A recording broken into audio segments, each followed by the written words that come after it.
만약 가장 믿었던 가족이 내 인생을 망치려는 배후였다면 당신은 그 사람을 끝까지 가족이라 부를 수 있을까요? 박영나의 전시회 개막은 이미 도시의 가장 큰 화제가 되고 있었습니다. 수많은 언론이 관심을 쏟아내고 있었고 초대받은 유명 인사들의 명단은 화려했습니다. 고성인은 언론사에 봉투를 돌리며 이번 전시는 대한민국 문화계의 새로운 지평을 여는 역사적 순간이라고 강조했는데요. 그 말은 거짓이 아니었지만 동시에 거짓이기도 했습니다. 그녀가 만들어낸 스토커 사건과 스캔들이야말로 전시를 가장 뜨겁게 만들 도화선이었기 때문이었습니다. 그러나 이 모든 흐름 속에서 사람들의 운명은 엇갈리기 시작했습니다. 동업을 시작한 지은호와 이지혁은 함께 많은 시간을 보냈습니다. 새로운 카페 인테리어 디자인을 두고 의견이 충돌할 때도 있었지만 그 속에서 묘한 설렘이 피어났습니다. 그러나 은호가 박성재와 데이트를 했다는 사실을 알게 된 순간 이지혁은 심장이 뒤틀리듯 불편해졌습니다. 야 박성재, 너 은호한테 뭐 하는 거야? 지혁아, 너는 왜 항상 내 마음을 무시하려 드냐? 난 진심이야. 오랫동안 친구였던 두 사람은 이번엔 웃으면서 넘기지 못했습니다. 지은호를 사이에 두고 처음으로 날 선 감정을 드러냈는데요. 은호는 그 두 사람의 대립을 알면서도 쉽게 입을 열지 못했습니다. 선배들, 제 얘기를 좀 들어주실래요? 라며 조심스럽게 말했다가 오히려 더 큰 혼란을 불러왔습니다. 박성재의 미국 결혼 사실이 언론에 흘러나오자 회사 내부는 물론 재계 전체가 충격에 빠졌습니다. 본부장이 이미 결혼을 했었다는 거야? 라는 수군거림이 퍼졌고 기자들은 성재의 주변을 파고들었습니다. 성재는 얼굴을 굳힌 채 내가 직접 해명하겠다고 했지만 해명은 쉽지 않았습니다. 그 무렵 이수빈은 누구보다 깊은 상처를 안고 있었습니다. 그녀는 용기를 내 성재에게 고백했지만 수빈아 미안하다. 난 안 돼. 라는 단호한 대답에 무너졌습니다. 억지 미소를 지었지만 속은 시커멓게 타들어갔습니다. 오빠, 그냥 바람이 차다. 그치? 라고 말하며 웃었지만 그 뒤로 그녀의 마음속엔 어두운 욕망이 움트기 시작했습니다. 거절당한 건 이번이 마지막이야. 다시는 내 마음을 무시 못하게 해줄 거야. 지강호는 지은호에게 집요하게 돈을 요구했습니다. 누나, 나도 내 인생이 있다고. 그동안 들어간 돈 다 내놔. 지은호는 절망에 빠졌습니다. 강호야, 우리 가족이잖아. 왜 이렇게까지 하지만 지강호는 냉정하게 웃었습니다. 세상은 돈으로 굴러가. 누나는 아직도 몰라? 며칠 뒤 지은호의 휴대폰으로 메시지가 도착했습니다. 누나, 오늘 아니면 늦어. 그리고 통화가 걸려왔는데 들려온 목소리는 낯선 남자의 것이었습니다. 돈이냐 아니면 비밀이냐? 선택해. 협박과 함께 지강호의 신음소리가 겹쳐 들려왔습니다. 은호는 손이 떨려 전화를 놓칠 뻔했고 곧바로 이지혁에게 달려갔습니다. 선배, 강호가 위험해요. 제발 같이 가줘요. 버려진 창고. 은호, 지혁, 성재는 동시에 그곳에 도착했습니다. 안으로 들어가자 의자에 앉은 지강호가 그들을 맞이했습니다. 놀랍게도 손목은 묶여 있지 않았습니다. 누나 왔네. 그의 얼굴엔 이상한 여유가 묻어 있었습니다. 그리고 그 옆에는 박영나가 서 있었습니다. 이게 다 엄마의 계획이었어. 영나의 고백은 충격적이었습니다. 잠시 후 그림자 속에서 고성이가 모습을 드러냈습니다. 그래, 내가 다 했다. 영나를 위해서라면 무슨 짓이든 할 수 있어. 은호는 분노를 참지 못했습니다. 당신이 도대체 무슨 권리로 사람들을 이렇게 망가뜨려요? 성재도 더는 침묵하지 않았습니다. 이제 그만두세요. 당신이 원하는 대로 안 될 겁니다. 이지혁은 성재 옆에서 차갑게 말했습니다. 이번만큼은 나도 내 편이다. 그러나 고성이는 마지막 비수를 준비하고 있었습니다. 그녀가 내민 휴대폰 화면엔 지은호의 출생에 관한 기사 초안이 떠 있었습니다. 내일 아침이면 세상은 다 알게 될 거다. 내 정체, 내 과거. 그럼 넌 끝이야. 순간 모든 시선이 지은호에게 쏠렸습니다. 그녀는 잠시 숨을 고른 뒤 결심한 듯 입을 열었습니다. 그럼 내가 먼저 말할게요. 이제는 내가 내 이야기를 세상에 직접 밝히겠습니다. 더 이상 누가 무기로 쓰게 두지 않을 거예요. 고성희의 얼굴은 굳었고 성재와 지혁은 동시에 그녀를 바라봤습니다. 성재는 눈빛으로 당신을 지켜주겠다는 말을 전했고 지혁은 단호하게 말했습니다. 은호야, 내가 말하면 내가 버텨줄게. 두 남자의 마음이 교차하는 순간 은호는 짧게 미소 지었습니다. 그러나 끝난 줄 알았던 사건은 새로운 시작이었습니다. 창고 밖으로 나간 뒤 지강호가 은호에게 속삭였습니다. 누나, 사실 난 그냥 이용당한 거야. 나도 무서워. 은호는 동생을 바라보며 복잡한 감정을 느꼈습니다. 용서할 수 없는 배신이었지만 두 사람은 가족이니까요. 그날 밤 고성희는 다시 움직였습니다. 기자들에게 또 다른 자료를 흘렸고 이번엔 박진석의 과거 사업 비리를 겨냥했습니다. 박진석은 분노하며 고성희를 몰아붙였습니다. 너 어디까지 망치려고 하는 거야? 하지만 고성희는 비웃었습니다. 망치는 게 아니라 만드는 거야. 우리 영나의 세상을. 한편 은호의 마음은 여전히 흔들렸습니다. 지역의 질투 섞인 고백, 성재의 진지한 배려. 두 사람 사이에서 갈피를 잡지 못했습니다. 성재는 늘 존중하며 다가왔습니다.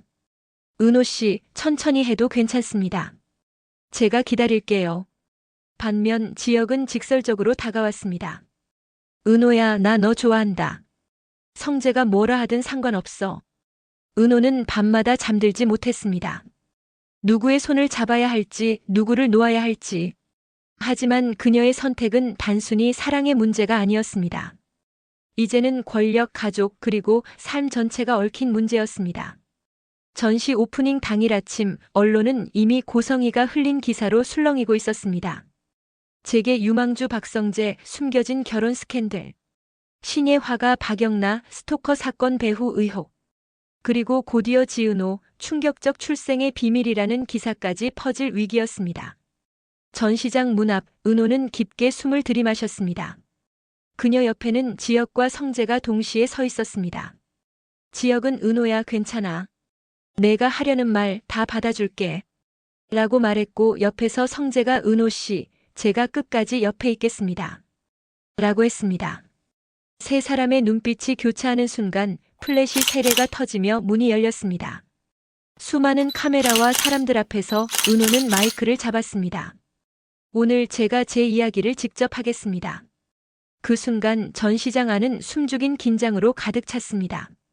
이제 모든 비밀이 드러나려는 찰나였습니다. 그리고 그 끝에는 누군가는 빛을 잃고 누군가는 새로운 빛을 얻게 될 것입니다. 과연 은호가 세상 앞에 밝히려는 진실은 무엇일까요? 그리고 지혁과 성재, 두 남자 사이에서 그녀는 누구의 손을 잡게 될까요? 마지막으로 고성희의 야망은 무너질까요? 아니면 또 다른 비극을 낳게 될까요? 고성희가 숨기고 있는 계략은 뭘까요? 그녀의 욕심 때문에 몇 명이 희생되는 걸까요? 이상철은 여전히 이지혁의 무단스러움을 떠올리면 속이 거북했는데요. 며칠 전 화장실 소동도 마음을 더 굳게 만들었습니다. 조옥래가 가족끼리 서로 양보해야지 하고 나섰기에 겨우 넘어갔지만 상철의 눈빛은 차갑게 식어 있었습니다. 김다정은 둘 사이를 풀어보려 했는데요. 지혁이도 마음이 급했을 거야라고 하자 상철은 대꾸도 하지 않았습니다. 그때 김장수가 들렀다가 분위기를 읽고 사람이 한번 꼬이면 말 한마디가 더 꼬이네라고 농담처럼 던졌고 조옥래는 장난스레 손등을 툭 치며 웃었는데요. 어른들의 농담도 금세 굳어버린 공기를 끝내 녹이지는 못했습니다. 이지혁과 지은호는 동업을 시작했는데도 매일 부딪혔습니다. 공간을 다루는 감각은 닮았지만 결이 달랐는데요. 지혁은 직선과 숨통 같은 여백을 고집했고 지은호는 사람의 체온이 배는 디테일을 놓치지 않으려 했습니다. 어느 날 고객 미팅을 마치고 돌아오는 길, 지혁이 먼저 입을 열었습니다. 지은호, 네가 왜 그 포인트를 밀어붙여? 클라이언트 표정 못 봤어? 지은호는 숨을 고르다 짧게 받아쳤는데요. 선배, 그분 표정은요. 선배가 끊어버려서 그랬거든. 내가 마무리할 시간은 좀 줘야죠. 말끝이 매서웠고 둘 사이의 공기가 다시 달궈졌습니다. 그 와중에 박성재와 지은호의 거리가 눈에 띄게 가까워졌는데요. 성재는 일정마다 빠짐없이 도와주며 물러설 때와 나설 때를 정확히 아는 사람이었습니다. 선배, 오늘 일정 괜찮으세요? 지은호가 물으면 성재는 늘 부드럽게 대답했는데요. 네, 은호 씨. 필요한 자료는 미리 준비해뒀어요. 그 정중함이 지은호의 긴장을 풀어주곤 했습니다. 이지혁은 그 모습을 몇 번이나 보지 않으려 고개를 돌렸는데요. 마음속에 모래가 씹히는 듯 했지만 스스로도 그 감정을 쉽게 인정하지 못했습니다. 비혼을 입에 달고 사는 자신이 질투를 한다고요? 지혁은 그 사실이 더 거슬렸습니다. 짜증나는군 정말. 지혁과 성재도 조금씩 삐걱였습니다. 간단한 농담이 날선 핀잔으로 바뀌는 순간들이 잦아졌습니다. 야, 그거 너무 직선으로만 몰지 마. 사람 사는 공간이잖아. 좀 더 부드럽게 어때? 성재가 툭 던지면 지혁은 짧게 받아쳤습니다. 내가 뭘 안다 그래. 너무 친절하면 촌스러워져. 겉으론 익숙한 티키타카처럼 들렸지만 서로의 눈길이 오래 머물지 못하고 흘러갔습니다. 한편 고성희는 건강검진을 같이 받자며 지은호를 부드럽게 꿰어냈는데요. 은호 씨, 요즘 젊을수록 더 챙겨야 해요. 심장 쪽은 특히. 박영나의 심장병 이야기가 배경에 오래 깔려 있었지만 성희의 말투에는 다른 의도가 섞여 있었습니다. 지은호는 선뜻 고개를 끄덕였는데요. 네, 대표님. 같이 가요. 그 약속이 이상하게도 마음을 불편하게 만들었습니다. 누군가 자신을 평가하려는 자리에 제 발로 들어가는 기분이었기 때문인데요. 하지만 정순이가 몸은 젊을 때부터 챙겨야지라고 등을 떠밀어준 것도 사실입니다. 영란은 어머니 성희가 점찍은 결혼 상대 민정호와 만나 차를 마셨습니다. 민정호는 매무새부터 말투까지 흠잡을 데가 없었는데요. 너무 정확한 사람이어서 문제였습니다. 영란은 차를 내려놓고 웃었지만 어쩐지 공기가 차갑게 느껴졌습니다.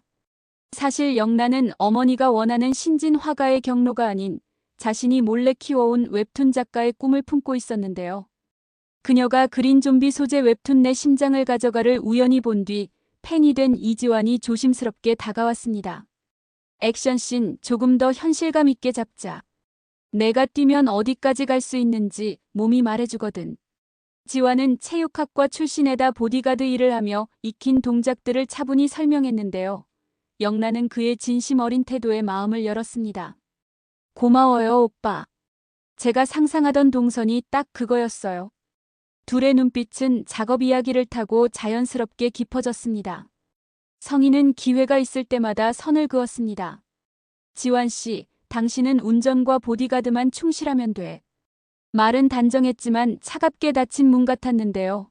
지환은 고개를 숙이며 대답했습니다. 예. 그 한마디 뒤 그의 주먹은 보이지 않게 떨렸습니다. 박진석은 오히려 호탕하게 웃어넘겼습니다. 사람은 자기가 잘하는 걸로 먹고 사는 거지. 그래도 취미는 필요해. 진석의 말에는 계산 없는 여유가 있었는데요. 그 여유가 성희에게는 느슨함처럼 보였습니다. 수빈은 요즘 부쩍 화사하게 꾸미고 본부 건물에 자주 드나들었습니다. 복도에서 성재를 마주치면 수빈이 먼저 다가갔는데요. 오빠, 오늘 시간 돼? 성재는 짧게 웃으며 대꾸했습니다. 수빈아, 바빠. 말은 짧았지만 미안함이 묻어 있었습니다. 수빈은 혀를 찼습니다. 맨날 바쁘대. 오빠는 바쁘다로 먹고 사나 봐. 그 말투엔 장난과 야심이 반씩 섞여 있었는데요.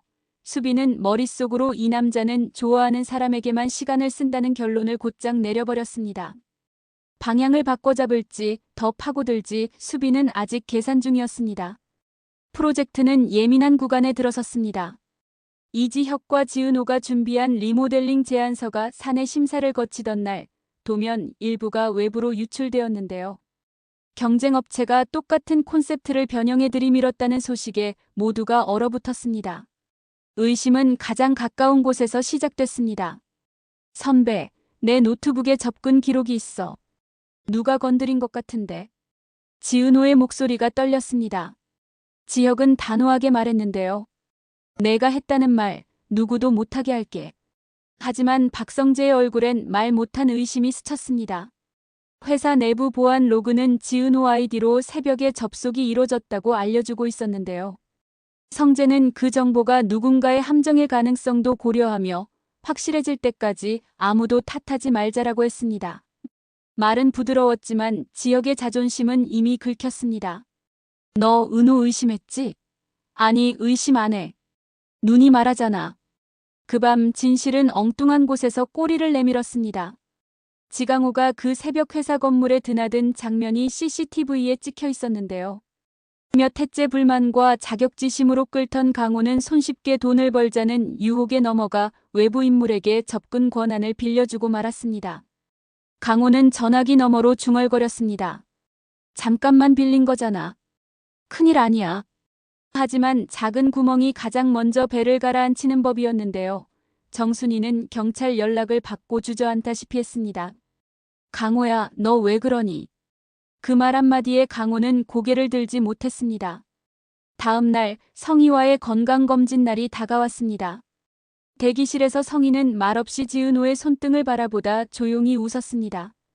은호 씨, 사람의 심장은 컨디션이 좋아도 소식이 늦게 오기도 해요. 미리 챙기면 마음이 편하죠. 그 말에는 영나의 병이 오래 들이운 그림자가 드러났는데요. 지은호는 문진표에 성실히 답하며 고개를 끄덕였습니다. 검사 막바지 의료진이 추가 검사를 권했는데요. 선천성 소견은 아닌데 약간의 부정맥 양상이 보여서요. 생활관리로 충분하니 너무 걱정하지 마세요. 가벼운 진단이었지만 지은호는 그 순간 이상하게 심장이 더 요동치는 걸 느꼈습니다. 자신을 챙겨주는 사람이 많아질수록 감정의 선택은 더 어려워진다는 사실이 문득 크게 다가왔습니다. 검진을 마치고 나오는 길, 성희는 슬쩍 다음 말을 꺼냈는데요. 은호 씨, 시간이 되면 우리 회사 행사에도 한번 얼굴 내줘요. 사람들 앞에 서는 건 체력이야. 그리고 말끝을 흐리던 성희가 단도직입적으로 물었습니다. 지혁 씨와 일은 오래 할 생각이에요? 사람은 그릇을 보고 골라야 하거든요. 그 말은 딱딱했고 지은호는 조심스럽게 정리했습니다. 선배와 일하면서 배운 게 많아요. 그리고 저는요, 결과로 말하고 싶습니다. 정중하지만 흔들리지 않는 대답이었습니다. 성희는 표정을 읽을 수 없게 만든 채 고개를 끄덕였습니다. 같은 시각, 이지환은 영나와 내 심장을 가져가의 클라이맥스를 놓고 뜨겁게 논의했습니다. 지환이 자신의 팔과 어깨를 써서 동선과 타이밍을 보여주면 영나는 그 선을 정확히 그림으로 옮겼는데요. 여기서 주인공이 21번 삼켜요. 두려움이 아니라 결심으로. 영나의 설명에 지환은 미소 지었습니다. 그래. 심장은 뺏기는 게 아니라 내어주는 거니까. 영나는 그 표현이 이상하게 마음에 박혔습니다. 내어준다는 것, 어쩌면 사랑도 그런 모양일지 모른다고요. 집으로 돌아온 이지혁은 거실에 앉아있는 이상철을 마주했습니다. 말이 길어지면 싸움이 될 걸 아는 두 사람은 각자 물잔만 만지작거렸는데요. 조옥래가 먼저 끼어들었습니다. 사내들은 왜 말을 안 섞고 눈치만 보냐. 밥 한술같이 뜨면 풀릴 일을. 그 말에 상철이 마지못해 입을 뗐습니다. 내가 아무 말 없이 나가버리고 아무 말 없이 다시 찾아와서 먹고 자는 것, 아직도 마음에 안 든다. 지혁은 피하지 않고 맞받았습니다. 죄송하단 말을 잘 못하는 거 알아요.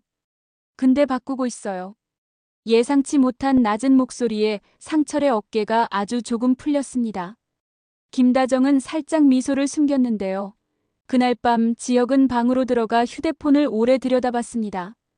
은호야, 내일 미팅 전엔 내가 듣는 쪽으로 갈게.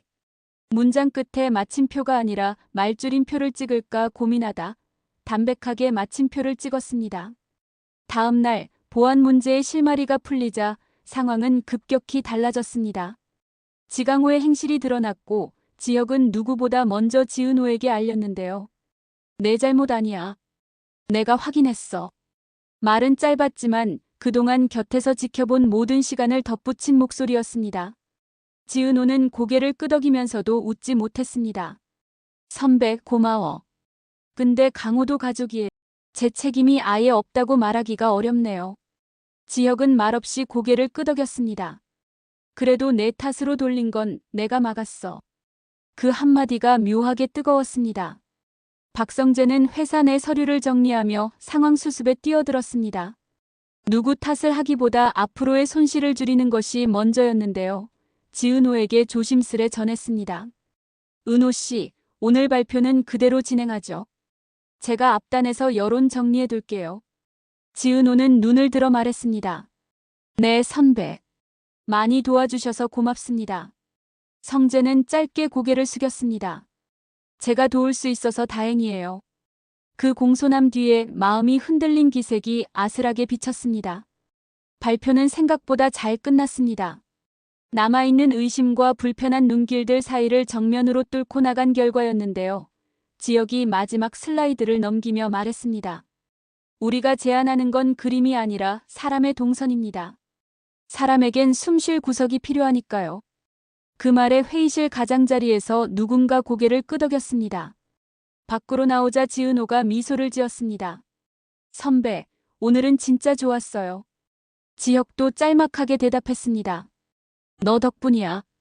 그 둘을 떨어져 지켜보던 성재의 표정은 복잡했는데요. 그때 수빈이 불쑥 나타나 말했습니다. 오빠 축하해. 근데 나한테는 언제 시간 내줄 건데? 성재는 한숨처럼 웃었습니다.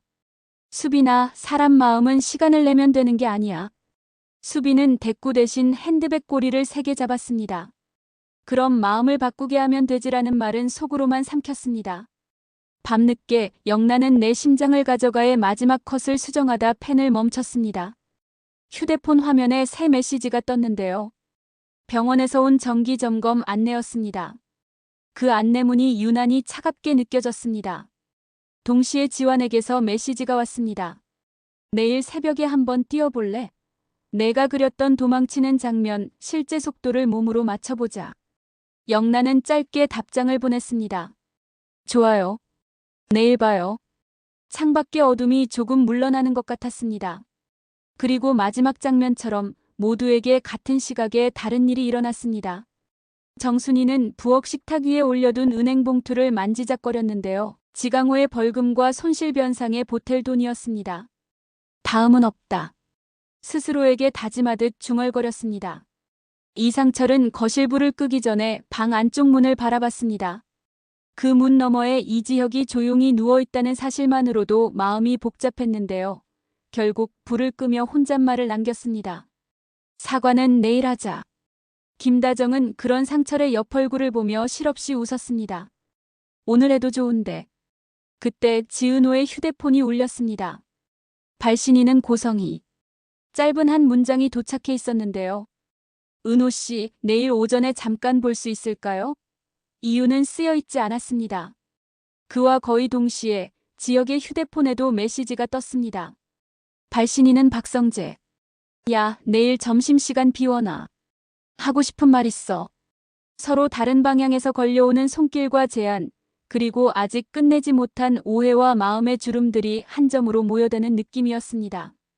내일 누가 먼저 웃을까요? 아니면 누가 먼저 울게 될까요? 이 질문이 모두의 심장 속에서 동시에 커지고 있었는데요. 답은 아직 아무도 모릅니다. 은호가 고성의 딸이라고. 지혁은 차 안에서 한참을 앉아 있었습니다. 휴대폰 화면엔 고성의 지은호 DNA 검사 결과 모녀 일치율 99.98%라고 떠 있었습니다. 그는 눈을 감았습니다. 그리고 그녀를 가져야지 그 집안의 부를 가질 수 있겠다고 생각했는데요. 그러고 현장에 들어가 계속 멍하니 서 있기만 했습니다. 그러다 갑자기 석가래가 무너지는 순간 모든 게 느리게 흘렀습니다. 눈앞에 떨어지는 나무 기둥, 쏟아지는 먼지, 그리고 짧게 울린 은호의 목소리. 선배, 위험해요. 그녀는 망설임도 없이 몸을 던졌습니다. 순간 지혁은 땅에 눌려 숨이 막혔는데요. 눈을 떴을 때 지혁의 가슴이 요동쳤습니다. 은호가 바로 위에 있었기 때문이었죠. 은호의 얼굴이 바로 코앞까지 가까이 있었습니다. 손끝이 떨렸고 세상의 소음이 멈춘 듯 했습니다. 은호야, 괜찮아?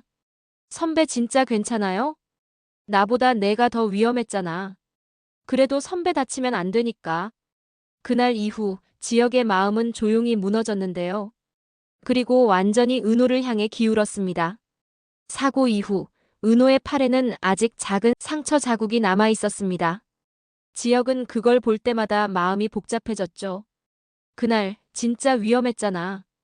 왜 그런 짓을 해? 선배 머리 위로 떨어지길래 그냥 몸이 먼저 움직였어요. 그래도 위험했잖아. 선배도 나 구하려 했잖아요. 짧은 대화지만 둘 다 속마음을 숨기고 있었습니다. 그날 이후 은호는 가끔 지역의 시선이 머무는 걸 느꼈고 지역은 은호 앞에 서면 괜히 말이 꼬였습니다. 처음엔 그저 단순한 호감이었는데요. 하지만 어느새 지역은 자신이 질투라는 감정에 휘말려 있다는 걸 인정하게 됐습니다. 성재가 카페로 찾아와 은호에게 커피를 건네는 모습. 늦은 밤 성재가 위험하니까 내가 데려다 줄게요 라고 말하는 장면이 자꾸 떠올랐기 때문이었죠. 그럴 때마다 마음속 어딘가가 쿡 찔렸습니다. 왜 내가 먼저 그런 말은 못했을까? 왜 나는 늘 한 발 늦을까? 지역은 그 답을 찾지 못했습니다. 대신 행동으로 보이려 했습니다. 아침마다 카페 앞에서 기다리고 점심시간엔 일부러 지나가며 인사하고 퇴근길엔 자연스레 함께 걸었죠. 은호는 웃으며 말했는데요. 선배, 요즘 왜 이렇게 자주 보여요? 그러게. 나도 이상하다. 혹시 저 신경 쓰여요? 응, 많이. 은호의 눈이 살짝 흔들렸습니다. 그럼 조심해요. 저 자주 보면 정든다고요. 그럼 더 자주 봐야겠네. 그 대화 이후 지역은 마음을 완전히 멈출 수 없었는데요. 앞만 보고 질주하는 경주마처럼 은호를 향해 달려갔습니다. 하지만 마음이 커질수록 불안도 따라왔습니다. 은호가 다른 사람과 웃을 때마다 시선이 흔들렸고 전화가 늦게 오면 쓸데없는 상상들이 밀려왔기 때문이었는데요. 혹시 성재랑 있었나? 누구랑 있었을까? 그는 자신이 이런 사람인지 몰랐습니다. 사람 좋다는 말만 듣던 그가 마음 하나에 이렇게 흔들릴 줄은 몰랐기 때문이었죠. 어느 날 밤 그는 거울 앞에 섰습니다. 너 뭐 하는 놈이야? 이게 사랑이냐? 집착이지. 스스로에게 그렇게 말했는데요. 그날 이후 지역은 변하기 시작했습니다. 전보다 말이 줄었고 감정 표현은 조금 더 솔직해졌습니다. 은호 앞에서는 더 이상 쿨한 척하지 않았죠. 은호야, 나 요즘 진짜 이상해. 왜요, 선배? 내가 다른 사람하고 얘기하면 그게 싫어. 그게 싫어요? 응, 질투나. 그냥 그게 싫어. 은호는 잠시 말을 잃었다가 조용히 말했는데요. 선배 그런 말 생각보다 좋네요. 지역은 그 말을 듣고 웃었습니다. 이젠 솔직한 게 더 편했고 감추는 게 오히려 부끄럽게 느껴졌습니다. 은호는 다시 현장 일로 바빴는데요. 맡은 프로젝트는 그녀가 꼭 해내고 싶었던 일이었기 때문이었죠. 도면 수정, 일정 조율, 예산 보고서까지 손에 쥐고 매일을 버텼습니다. 늦은 밤 카페 문을 닫을 무렵 성재가 들어왔는데요. 아직도 안 갔어요? 이거 마무리만 하면 끝이에요. 조금만요. 늦게까지 일하면 위험해요. 10시 넘으면 내가 데려다 줄게요. 괜찮아요, 본부장님. 버스 타면 금방이에요. 약속해요. 10시 넘으면 연락하기로. 지역은 우연히 그 장면을 봤습니다. 말없이 그날부터 아침마다 카페 앞에 차를 세우기 시작했습니다. 다. 선배 이 시간에 왜 와요? 마침 근처에 볼 일 있어서. 또 거짓말. 그래, 거짓말이야. 그는 호루라기를 꺼내 은호의 목에 걸어줬습니다. 이거 위험할 때 불어. 이게 뭐예요? 그냥 내가 생각나서 샀어. 은호는 대답하지 않고 그 대신 살짝 웃었습니다. 하지만 세상은 그들의 감정에 호락호락하지 않았죠. 결국 성재가 알아버렸습니다. 성재는 말없이 웃었는데요. 결국 너희 둘이네. 성재야. 괜찮아. 알고 있었어. 그냥 듣고 싶지 않았을 뿐이야.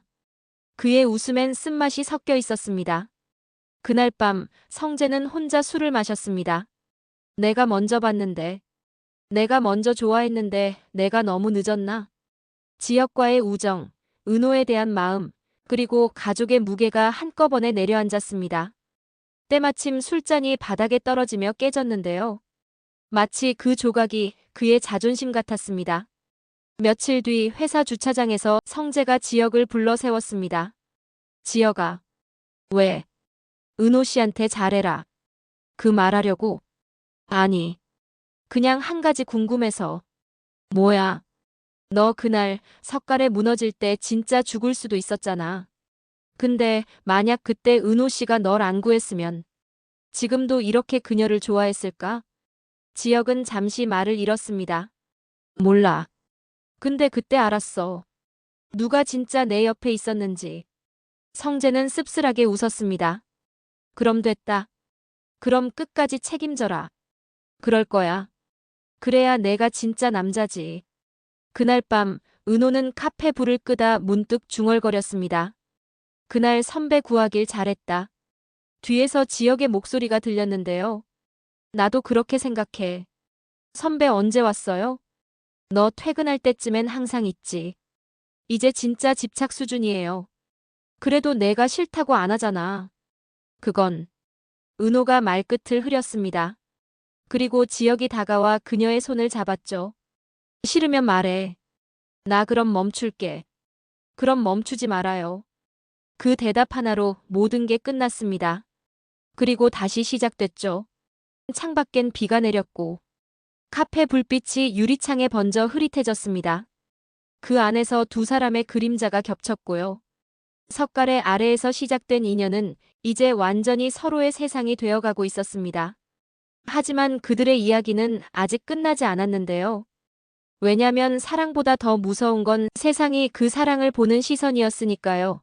과연 이 두 사람의 사랑은 축복받을 수 있을까요? 고성이는 거울 앞에서 웃었습니다. 그런데 그 웃음이 소름이 끼칠 만큼 잔인했는데요. 사람들은 나를 미쳤다고 하겠지. 그래 미쳤어. 가진 걸 뺏기기 싫어서. 그녀는 찢겨진 원피스 조각을 손끝으로 비비며 중얼거렸어요. 한때 그 옷은 박진석의 옆자리를 차지한 성공의 상징이었는데 이제는 분노의 잔해였죠. 내가 만든 세상에서 나를 몰아내겠다고? 웃기지 마. 고성희의 눈빛은 차갑고 단단했으며 스스로를 향한 저주와 같은 광기가 서려 있었어요. 그녀는 고급 와인을 잔에 따르며 속삭였죠. 남자들은 권력보다 더 약한 게 여자야. 여자에게 빠지면 눈은 다치고 귀도 다치고 결국 눈은 너만 보이게 된단다.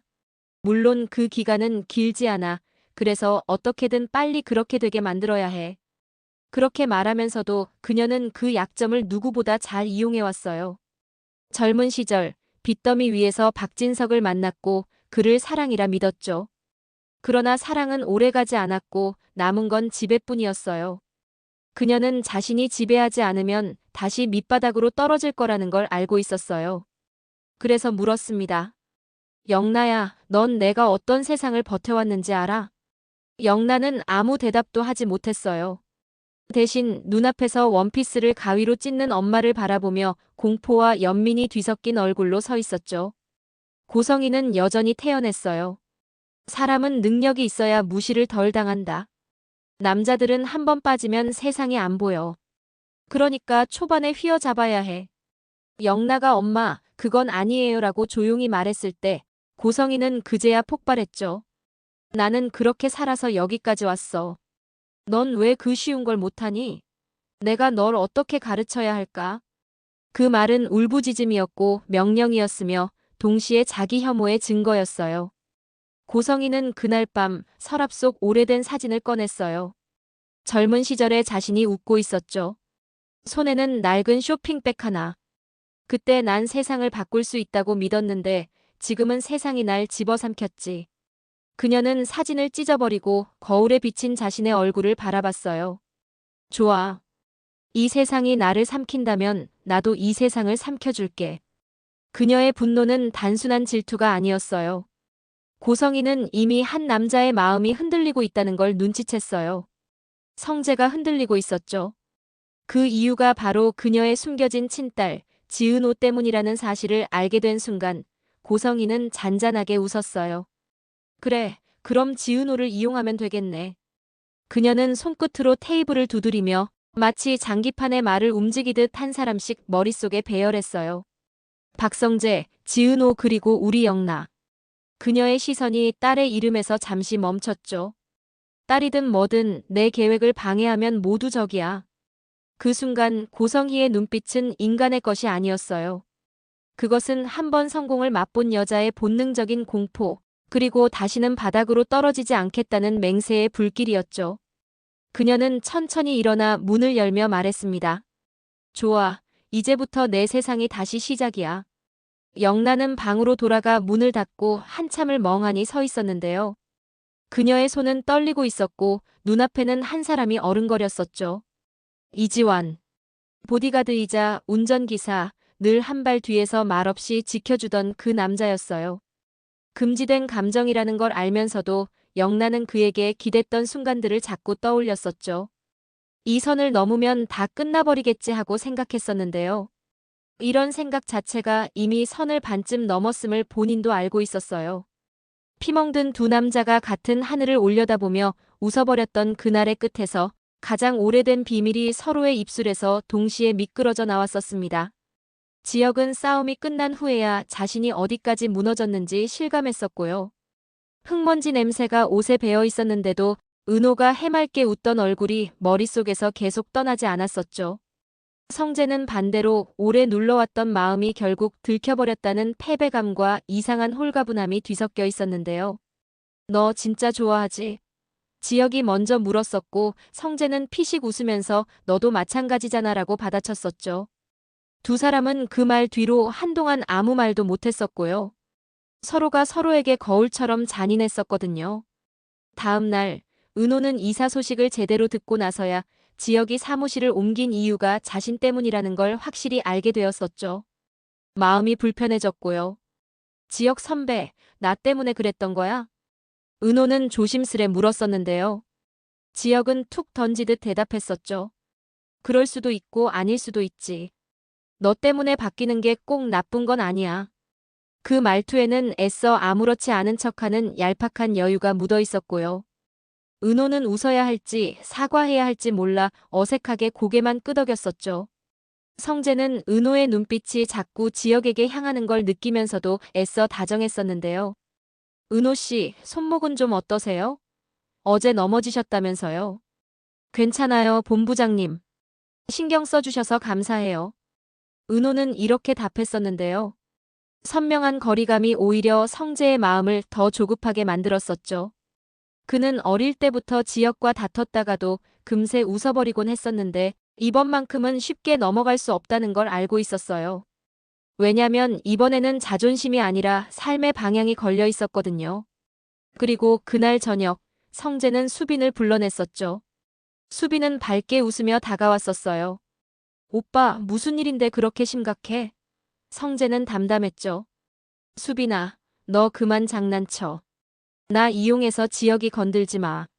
수빈은 어깨를 으쓱했었어요. 오빠, 내가 언제? 그냥 재밌잖아. 그리고 나 오빠 좋아하는 건 진심이야. 그 진심으로 누가 다칠지도 생각해. 성재의 말에 수빈은 잠깐 굳었고요. 오빠도 이제 솔직해져. 짝사랑하는 그 사람한테 말 못하잖아. 그게 더 나빠. 수빈은 씁쓸하게 미소 지었었는데요.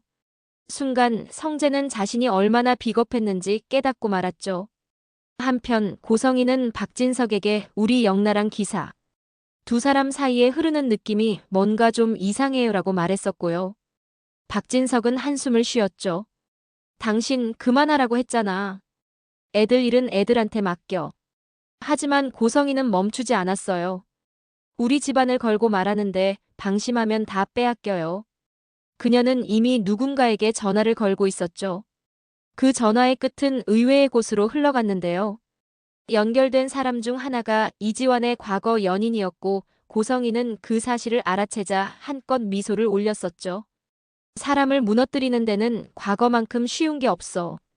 이지환의 상처를 건드리면 영나가 흔들릴 거라고 계산했었거든요. 잔인할 정도로 정확한 계산이었죠. 그날 밤 영나는 이지환에게 문자를 보냈었어요. 잠깐 볼 수 있을까요? 이지환은 망설이다가 네라고 답했었죠. 두 사람은 오래 묵혀둔 말을 꺼내놓았고요. 영나는 조심스럽게 속내를 털어놓았었죠. 당신이 있으면 내가 너무 편해져요. 그게 무서웠어요. 이지환은 조용히 고개를 끄덕였어요.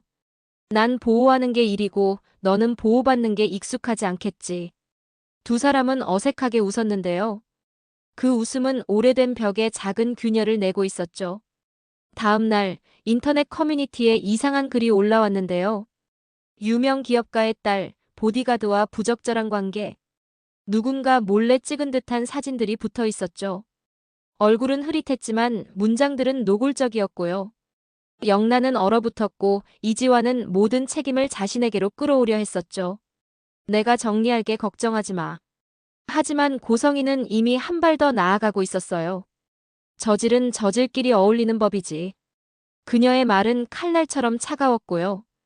박진석은 그제야 크게 화를 냈었죠. 그만해, 당신. 애들 인생 망친다니까.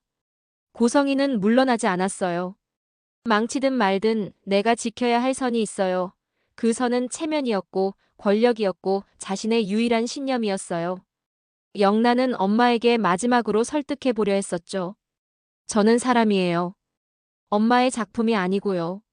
그러자 고성이는 고개를 세차게 저었어요. 사람은 만들어지는 거야. 나는 널 최상으로 만들었고 넌 그에 맞게 살아야 해. 영란은 더는 대답하지 못하고 돌아섰죠. 그 침묵 속에는 파국을 예감하는 고요가 깔려 있었어요. 악성 글을 퍼뜨린 아이디와 관련된 계정이 고성희의 비서에게서 나온 것으로 밝혀졌는데요. 박진석은 분노했어요. 대체 왜? 고성희는 흔들리지 않았죠. 우리 집안을 지키기 위해서였어요. 그 순간 영나가 입을 열었어요. 아빠, 제가 말할게요. 영나는 담담하게 고백했죠. 저 이지환 씨 좋아해요. 사랑인지 아직은 모르겠어요. 근데 좋아요. 침묵이 무겁게 내려앉았어요. 박진석은 눈을 감았고 고성이는 비웃었죠. 그래, 그러면 끝이야. 넌 지금부터 내 딸이 아니야. 그 말은 가족을 둘로 갈라놓는 칼자국처럼 깊었죠. 그날 밤 지혁과 성재는 다시 마주 앉았습니다. 이번엔 주먹이 아니라 말로 싸웠어요. 넌 늘 앞에서 웃고 뒤에서 참더라. 지혁이 먼저 말했었고 성재는 조용히 받아쳤죠. 넌 늘 앞에서 무심한 척하고 뒤에서 다 했지. 잠시 침묵이 있었고요. 성재가 마지막으로 덧붙였어요. 그래도 은호 씨 선택 존중하자. 우리 둘 다. 지혁은 고개를 끄덕였습니다. 그래. 대신 서로 비겁하진 말자. 두 사람은 그렇게 약속했는데요. 그 약속이 곧 두 사람을 아주 다른 길로 이끌게 될 줄은 아직 그 누구도 몰랐습니다. 영란은 그 사이 결심을 굳혔어요. 이지환에게 나 오늘부터 혼자 서볼게요. 대신 뒤에서 지켜봐 줄래요, 오빠? 라고 말했었죠. 이지환은 미소 지었어요. 난 원래 그런 사람이야. 그러나 두 사람의 앞길이 평탄할 리 없었어요. 고성이는 마지막 카드를 꺼내 들었고요. 보디가드 계약을 해지해. 그리고 그 남자 이력서 전부 돌려. 그녀는 이지환의 과거 연인을 불러내어 모욕을 주려 했었죠. 여기서 무너져야 다시는 못 일어나. 잔혹한 한마디가 공기 속을 베었습니다. 바로 그때 박진석이 막아서며 말했었죠. 여기서 멈춰. 당신. 그의 목소리는 낮았지만 단단했어요. 가문을 지키는 건 사람이야. 체면이 아니고. 고성이는 처음으로 흔들렸고요. 그녀의 분노는 방향을 잃고 허공에서 흩어졌는데요. 영란은 그 틈에 한 걸음 나아갔어요. 엄마, 내가 엄마처럼 살 수는 없어도 엄마가 견뎠던 건 이해하려고 해볼게요. 그러니까 이제 제 선택을 인정해줘요. 한참을 말이 없던 고성이는 마지막에 이렇게 중얼거렸어요. 사람은 능력이 있어야 무시를 덜 당하는 거야. 그 말까지 버리진 마. 그건 그녀가 내릴 수 있는 최후의 양보이자 이상한 사랑의 형태였습니다. 이야기는 여기서 멈춘 듯 했지만 모두가 알았죠. 아직 남은 결정과 진실이 더 있다는 걸요.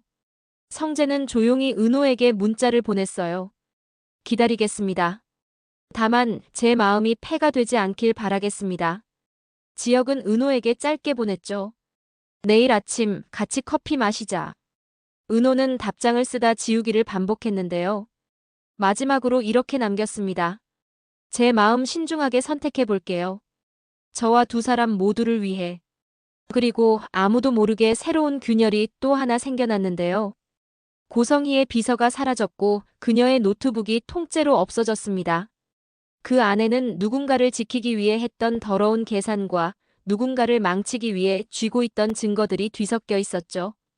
그 노트북이 어디로 갔는지, 누가 가져갔는지는 아직 밝혀지지 않았고요.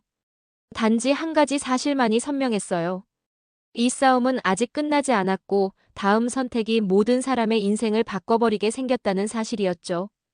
그리고 그 선택 앞에서 각자의 사랑과 야망이 드디어 같은 무게로 저울에 올라설 참이었고요. 고성희의 비서는 과연 어디로 사라졌을까요?